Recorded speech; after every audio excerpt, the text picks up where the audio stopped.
Hello students, तर आपण आज पूर्णांकयुक्त अपूर्णांक या संख्येचा अंशाधिक अपूर्णांकात रूपांतर करणे व कसं करतात हे शिकणार आहोत. तर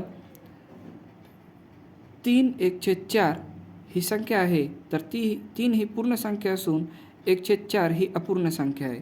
तर मुलांनो, ह्याचा अंशाधिक अपूर्णांक करताना कसं करतात, तर 3/4 ही पूर्णांकयुक्त अपूर्णांक आहे. तर ती पूर्ण संख्या आणि छेद यांमध्ये काय असतो, गुणाकार असतो.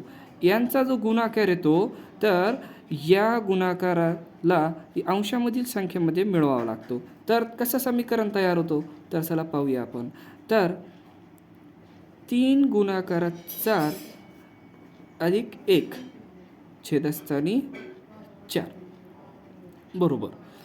तर 3 चौक 12 अधिक 1 12/4 12 अधिक 1 म्हणजेच 13/4 हा आपला पूर्णोत्तर अंशाधिक अपूर्णांक तयार झाला.